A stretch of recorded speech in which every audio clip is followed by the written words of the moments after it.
চাৰিদিনে নিৰুদ্দিষ্ট হৈ থকা ছাত্ৰীৰ মৃতদেহ উদ্ধাৰ শৌচাগাৰৰ টেংকি। আজি আমাৰ ছোৱালী আমি ডেড বডি পাইছোঁ আৰু তাৰ ওচৰত যাওঁ কি কৈছে হৈ যাব আপোনালোকৰ ছোৱালী জিন্দা পাম।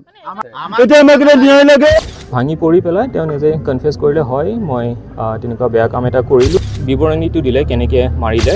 এজন কলেজৰ ছাত্ৰী কলেজৰ পৰা ঘৰলৈ উভতি অহা সময়ত তাক মাজপথতে 4জন মিলি অপহৰণ কৰে আৰু তাৰ পিছত এই 4জন মিলি তাক ধৰ্ষণ কৰে, তাৰ পিছত হত্যা কৰে আৰু তাৰ পিছত তাক লেট্ৰিনৰ টেংকিত ভৰাই ৰাখে। আৰু এতিয়ালৈকে ধৰা পৰিল এই 4জন আৰু জনা যাই আছে যে এই 4জনৰ যিকোনো সময়ত ফাঁচীৰ শাস্তি হ'ব পাৰে আদালত। আচলতে এই ঘটনাটো এই ছোৱালীটোৰ লগত কিদৰে ঘটিছিল আৰু কিয় এই 4জনে মিলি এই কামটো কৰিছিল, চলক আমি জানি ল'ম এই ভিডিঅ'টোৰ মাধ্যমত। আৰু আপুনি এই চেনেলটোত নতুন হৈ থাকিলে এতিয়া চেনেলটোক ছাবস্ক্ৰাইব কৰি ৰাখক।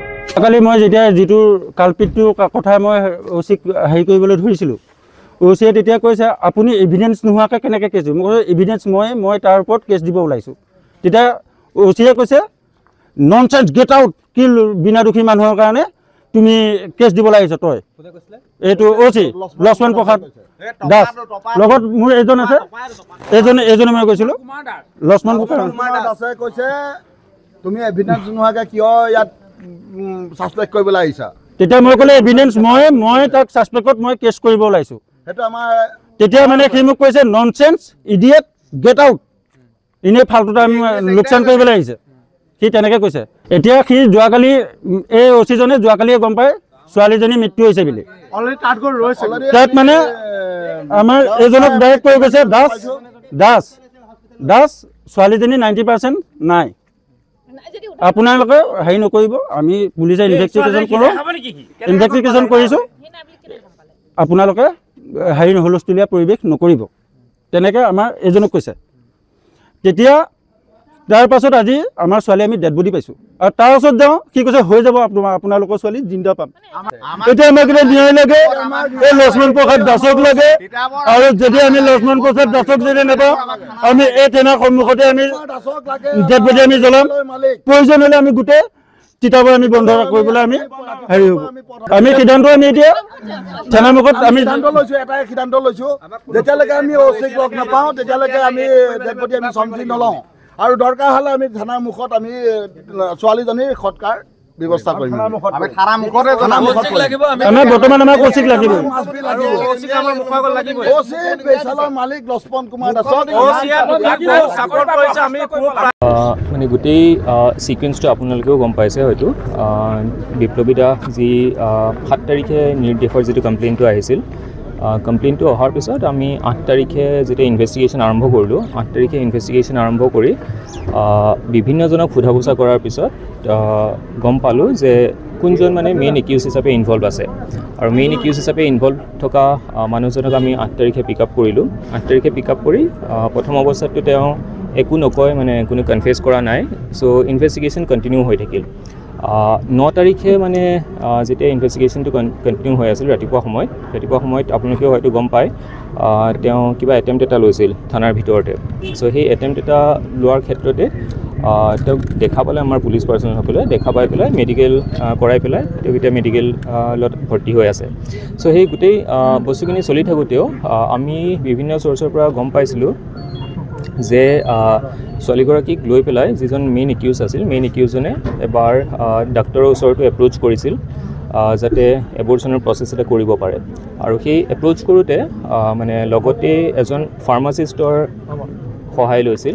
মই এতিয়া নামটো কৈ দিয়া নাই, আপোনালোকে ইনভেষ্টিগেশ্যন যিহেতু চলি আছে, ফাৰ্মাচিষ্টৰ সহায় লৈছিল আৰু ফাৰ্মাচিষ্টজনৰ সহায় লৈ পেলাই গোটেই প্ৰচেছটো আগবঢ়াব চেষ্টা কৰিছিল। চ' সেইখিনি জনাৰ পিছত মানে এই বিপ্লৱীৰ মানে বন্ধু এগৰাকীৰো আমাৰ যোগাযোগত আহিল। তেওঁকো সোধা পোছা কৰিলোঁ। সোধা পোছা কৰাৰ পিছত মানে তেওঁ ক'লে যে হয় মানে তেওঁ প্ৰেগনেণ্ট আছিল ছোৱালীজনী। আৰু পিছত যিজন ডাক্তৰক এপ্ৰ'চ কৰিছিল ডাক্তৰজনৰ ষ্টেটমেণ্টটো আমি ল'লোঁ। ষ্টেটমেণ্টটো লওঁতে মানে তেওঁ তেনেকুৱা কৰিলে, একজেক্টটো যদিও ক'ব নোৱাৰে 7-8 মাহ প্ৰেগনেণ্ট আছিল বুলি জনালে। চ' সেইখিনি জনাৰ পিছতো যিহেতু তেতিয়ালৈকেও আমি কথাখিনি শুনিহে আছিলোঁ, মানে ডাইৰেক্ট কংক্ৰিট এভিডেঞ্চ বা প্ৰুফ নাই যিখিনি আমি কোৰ্টত দিব পাৰিম। তেতিয়ালৈকে এইটো কালি সন্ধিয়াৰ কথা মই তাৰপিছত বিপ্লৱীৰ মাক দেউতাকক লগ কৰিলোঁ ৰাতি আহি পেলাই তেওঁলোকৰ ঘৰত গৈ। তেওঁলোকক মই এটাই কথা ক'লোঁ যে মানে যিখিনি হৈছে এতিয়ালৈকে যিখিনি ছোৱালীজনী ক'ত আছে মই নাজানো সেইটো অৱস্থাত, কিন্তু পুলিচৰ ফালৰ পৰা যিখিনি কৰিবলগীয়া আছে সেইখিনিত আপোনালোকে 100% ছাপোৰ্ট পাব আৰু 1%টো গাফিলতি নাপায়, সেইখিনি মই গেৰেণ্টি দিব পাৰোঁ। আমি তাৰ সন্ধান কেতিয়া পাম সেইটো মই ক'ব নোৱাৰোঁ, কিন্তু আমাৰ যিটো প্ৰচেষ্টাটো আপোনালোকে দেখিব যে ইয়াত কোনো যাতে গাফিলতি নহয়। 1%টো গাফিলতি হ'লে তাৰ কালি সন্ধিয়াৰ পৰা যদি গাফিলতি দেখে দায়ী মই হ'ম। চ' তাৰপিছত তেওঁলোকে মোক টাইম এটা ক'ব দিলে যে 2 ঘণ্টা 4 ঘণ্টা 24 ঘণ্টা কিমানৰ ভিতৰত ক'ব পাৰে। তো মই এইটোৱে ক'বলৈ ওলালোঁ যে এইটো প্ৰচেছ এটা, ইনভেষ্টিগেশ্যন প্ৰচেছ এটা, হয়তো আমি খবৰ এটা নেক্সট 1 মিনিটতো পাব পাৰোঁ বা হয়তো 2-3 দিনো আমি নাপাব পাৰোঁ। তাৰপিছত আমাৰ নেক্সট ইনভেষ্টিগেশ্যনটো কণ্টিনিউ হ'ল তেখেতসকলৰ ঘৰৰ পৰা ওলাই অহাৰ পিছত কণ্টিনিউ হোৱাৰ পিছত ফাইনেলি আমি অলপ প্ৰেছাৰো বিল্ড আপ কৰিলোঁ। তেওঁৰ ওপৰত প্ৰেছাৰ বিল্ড আপ কৰাৰ পিছত ৰাতি 9:30 বা 10:30 বজাৰ মাজত তেওঁ একিউজজন ভাঙি পৰি পেলাই তেওঁ নিজে কনফেছ কৰিলে, হয় মই তেনেকুৱা বেয়া কাম এটা কৰিলোঁ যিটো কৰিব নালাগিছিল। আৰু সেই বেয়া কামটো কৰাৰ পিছত তেওঁ ক'লে যে মই গোটেই বিৱৰণীটো দিলে, কেনেকৈ মাৰিলে সেইটো মই এতিয়া ডাইৰেক্টলি কৈ দিয়াটো ভাল নহয়। বিৱৰণীটো দি পেলাই তাৰপিছত তেওঁ ক'লে যে ওচৰতে আমাৰ ছেপ্টিক টেংক এটা আছিল, সেই ছেপ্টিক টেংকতে ক'ত ডাম্প কৰোঁ, একো নাপাই পেলাই ছেপ্টিক টেংকৰ ভিতৰতে মই ডাম্প কৰি দিলোঁ। তাৰপিছত তাৰ পৰা ভয়তে পলাই আহিলোঁ। চ' এইখিনি জনাৰ পিছত আমি এইটো ক্লিয়াৰ হ'লোঁ যে হয়তো বডিটো আমি বিচাৰিলে পাম। সেইকাৰণে তাৰপিছত আমি গোটেই মানে প্ৰচেষ্টাটো আৰম্ভ কৰিলোঁ যে ৰাতিৰ ভিতৰতে ইমিডিয়েটলি যিহেতু খবৰটো পাইছোঁ কেনেকৈ বডিটো ৰিকভাৰ কৰিব পাৰোঁ আৰু যিমান সোনকালে পাৰে পষ্টমৰ্টেমলৈ পঠিয়াব পাৰোঁ। এই গোটেই প্ৰচেছটো কৰি পেলাই ৰাতিপুৱা 3:30-4টা বজাত মানে বডিটো ৰিকভাৰী কৰি পেলাই আমি JMCHত পষ্টমৰ্টেমলৈ পঠিয়ালোঁ। এই মমেণ্টত হয়তো পষ্টমৰ্টেমটো চলি আছে, মই যিহেতু আপোনালোকৰ লগত কথা পাতি আছোঁ। আৰু এই গোটেই ঘটনাটোত মানে যিজন মেইন একিউজজন এৰেষ্ট হ'ল। আৰম্ভণিতে এইটো মাৰ্ডাৰ কেছ হিচাপে মানে কমপ্লেইনটো অহা নাছিল, আৰম্ভণিতে মিচিং কেছ হিচাপে কমপ্লেইনটো হৈছিল। তাৰপিছত যেনেকৈ আমি গম পালোঁ ষ্টেটমেণ্টৰ বেচিছত যে ছোৱালীগৰাকী হয়তো প্ৰেগনেণ্ট আছিল, তাৰপিছত আমি কোৰ্টত প্ৰেয়াৰ দি পেলাই পক্সোৰ ছেকশ্যন এটা এড কৰিলোঁ। যিহেতু ছোৱালীগৰাকী 18 বছৰ 2 মাহ হৈছিল মাত্ৰ, আৰু সেইটো সময়লৈকে 6-7 মাহৰ প্ৰেগনেণ্ট বুলি ডাক্তৰে আমাক জনাইছিল। গতিকে পক্সো এটা ষ্ট্ৰং এক্ট এখন, তাৰে ষ্ট্ৰং ছেকশ্যন এটা এপ্লেট কৰি আমি পক্সো এক্টটো লগালোঁ। কালি যেতিয়া গম পালোঁ ৰাতি যে ঘটনাটো মাৰ্ডাৰৰ ফালে গৈছে, আজি এতিয়া কোৰ্টৰ প্ৰেয়াৰ এটা দি থোৱা হৈছে যে আমি মাৰ্ডাৰৰ ছেকশ্যন এড কৰি আছোঁ। আৰু এই গোটেই ঘটনাটোত তেওঁ যদিও মেইন একিউজড, বাট তথাপিও যিহেতু মই ফাৰ্মাচিষ্টজনৰ কথা এটা কৈছিলোঁ, তেওঁ গোটেই ঘটনাটোত গম পাইছিল যে এনেকুৱা মানে প্ৰেগনেঞ্চি টাৰ্মিনেশ্যনৰ কাৰণে আগবাঢ়ি আছে, কিন্তু সেইখিনি জনোৱা নাছিল। পক্সো আইনৰ অধীনত এনেকুৱা খবৰ জানিলে যদি অধিকাৰীক নজনায় সেইটো এটা ক্ৰাইম হয়। গতিকে তেওঁকো আমাৰ ইনভেষ্টিগেশ্যনৰ আওতালৈ আনি পেলাই তেওঁৰ এগেইনষ্টতো মানে ছেইম ছেকশ্যনখিনি লগোৱা হৈছে। আৰু লগতে আমি মানুহজনৰ যি 2জন ল'ৰা আছে, 2জন ল'ৰাকো আমি পিক আপ কৰিছোঁ। তেওঁলোকৰো আমি কথা শুনি আছোঁ, হয়তো ডাইৰেক্টলি নহ'লেও ইনডাইৰেক্টলি কিবা প্ৰকাৰে খবৰটো জানিছিল বা হেল্প কৰিছিল। গতিকে তেওঁলোককো আমি এৰেষ্ট কৰিম। এই গোটেইখিনি চালি জাৰি যিকেইজন মেইন একিউজৰ লগতে যিকেইজন co-accused গোটেইকেইজনকে উঠোৱা হ'ল। উঠাই হোৱাৰ পিছত মানে আনফৰ্চুনেট কথা, মানে ছোৱালীজনী ইনভেষ্টিগেশ্যনৰ মানে কেছটো দিয়াৰ আগতেই ঢুকাল। মানে হয়তো থকাহেঁতেন আমি বিচাৰি পালোঁহেঁতেন, কিন্তু তেওঁৰ ডেড বডিটো ৰিকভাৰী কৰা হ'ল কালি।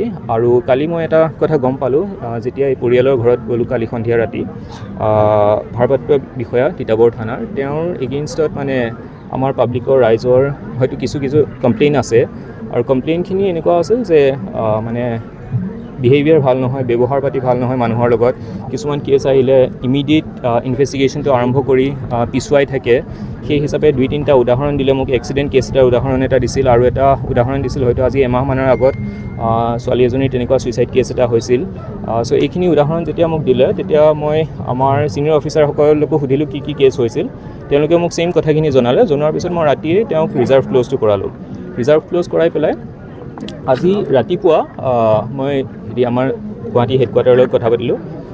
মেইনলি DGP ছাৰৰ লগতে মই কথা পাতিলোঁ। ছাৰক ক'লোঁ যে ছাৰ এইখিনি অভিযোগখিনি আছে মানে ৰাইজৰ, কি কৰা যায় তেতিয়া ছাৰে ক'লে যে তুমিতো ৰিজাৰ্ভ ক্ল'জ কৰিছা ঠিক আছে এইখিনি তোমাৰ কেপাচিটিত কৰিছা কিন্তু তাৰ এগেইনষ্টত তুমি পাব্লিকসকলক জনাব পাৰা যে ডিপাৰ্টমেণ্টেল এনকুৱাৰী এটা অলৰেডি আৰম্ভ কৰা হৈছে ডিপাৰ্টমেণ্টেল এনকুৱাৰীটো মই মোৰ ফালৰ পৰা ডিষ্ট্ৰিক্টত আৰম্ভ কৰাব নোৱাৰোঁ এইটো হেডকোৱাৰ্টাৰৰ পৰা আৰম্ভ হয় মানে ইনস্পেক্টৰ লেভেল অফিচাৰত চ' সেইখিনি আমাৰ ফালৰ পৰা আগবঢ়াই আছোঁ আৰু বাকী আপোনালোকে দেখিছে নতুন OC এজন অলৰেডি ইয়াত এলট কৰা হৈছে আৰু মই আশা কৰোঁ যে নতুন OC যিজন আহিছে বা মই ইয়াত জইন কৰা এসপ্তাহ হৈছে এতিয়া যেনেকেই নহওক আমি প্ৰপাৰলি মানে ল ব্ৰেক নকৰাকৈ গোটেই ষ্টেপখিনি ফ'ল' কৰি আইনৰ মাজেৰে মানে যিমান ষ্ট্ৰংগেষ্ট পাৰোঁ চাৰ্জশ্বিটখন দি পেলাই আগবাঢ়িম যাতে কোনো কাৰণত হাৰি যাব নোৱাৰে অলৰেডি আমাৰ SP সাহেবৰ মন্তব্যটো শুনিলোঁ তেখেতে গোটেইখিনি যিটো ছিকুৱেঞ্চ হৈছে আৰু তেখেতসকলে কি একশ্যনছটো ইনিচিয়েট কৰিছে আৰু ইনভেষ্টিগেশ্যন কৰি আছে গোটেইখিনি আপোনালোকক জনালে আমাৰ তৰফৰ পৰা এটাহে আছে